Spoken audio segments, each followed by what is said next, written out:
never doing that again. Yeah, look, we just had a quick chat about it. We're a year away, I think, from bringing Kira to any of these things. Moving on, Monday, time trial morning. I'm actually pretty nervous about this. I know I keep saying, but there's just nowhere to hide. Like, it's your time is your time. Opposition is irrelevant. It's just you against yourself. Because it's a time trial, again, like Mansfield stuff, you beg, borrowing and stealing things. We'll play a game of who am I beg, borrowing and stealing off.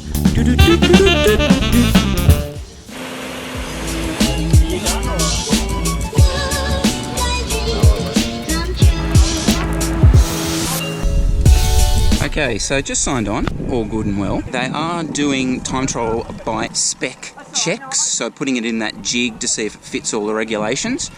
I genuinely have no idea. I'm pretty sure my saddle's okay, but since going to ETAP, I'm not sure if that's affected my bar position and that kind of stuff. So I'm going to go and check if I'm legal. But for a state championship, you sort of have to be a little stricter on the rules. I have absolutely no idea what my bike is like. Never had it checked. I told you it's good.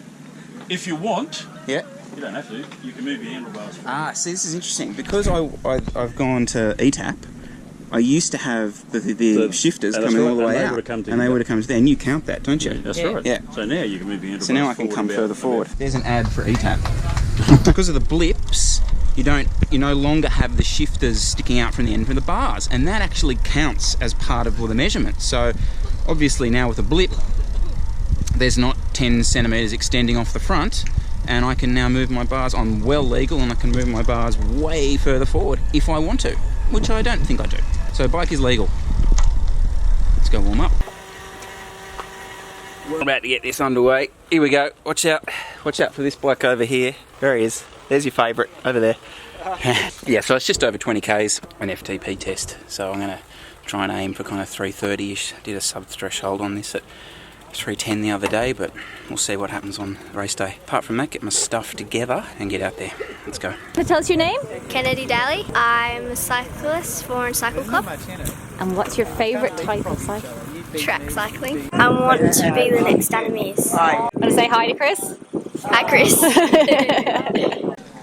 What's the best? He'll use your footage on the blog.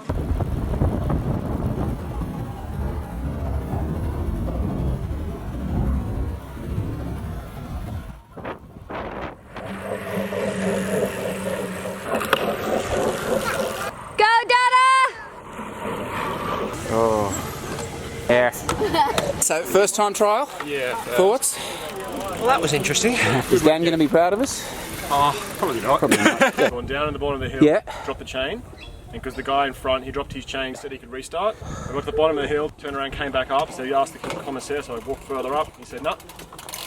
He said, more than 30 metres, keep going. You may recognise this man from an earlier episode, i.e. Saturday's race. Saturday morning, yeah. Saturday morning's race. He was in the breakaway with us. Actually, we'll go to a presentation. What do you reckon? Let's go. Let's do that. Andrew Finlayson, winner of the silver medal. Ty Quinn, winner of the gold Well done, man. medal. Christopher Miller.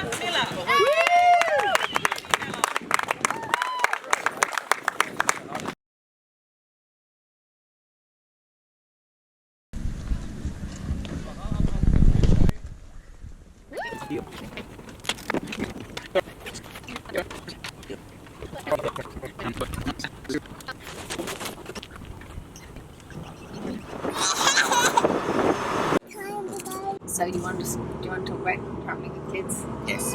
Will we do it when we get home? Yeah. Okay, we made it back. Sort of promised a little debrief about travelling with the kids. First thing I just want to say is I don't want to overplay, you know, like, oh my god, it's so hard to travel with kids. Like, we all know everyone does it, whatever, you just get on with it. But having said that, I think we definitely picked out one or two things that are probably worthwhile. Just to let you know, the two girls, one is 3 and a bit and the other is 19 months. So a couple of things. I think the first thing we noticed is the place that we stayed at didn't have a dishwasher, dryer or washing machine, and it just meant that the daily domestic stuff with the kids was just a massive extra element. Yeah, bring lots of different like little toys and to the roadside kind of thing. To the roadside and be able to like produce them as rewards for behaviour. So that was trying to bring toys, bring books, all that stuff to the actual race because they're not interested in the race at all. Yes, that's right. So that's the other thing we talked about. Look, You know, we travelled as a twosome. If you had that third person, massive difference, especially with 2+ kids, because, you know, I'm absent, Elizabeth's outnumbered, so, you know, while she's on the side of the road and she might be able to pay attention to what Kira's doing, she's got no idea what Catherine's doing. Yeah, a bit of physical activity never hurt, try and get them really tired. I think we struggled, obviously, with that on the first day, with the long drive. They had a lot of sleeps in the cars. You know, then they were just wired all evening. Okay, so I hope that was somewhat useful. Now, the other thing I quickly want to mention, and I'll deal more with that this week, is the Decker kits. We have a delivery date for them. Put that here. We are going to be in a position to offer some extras. We are building this garment by garment, so that is why it is the process, and you are kind of involved in it. I will edit it.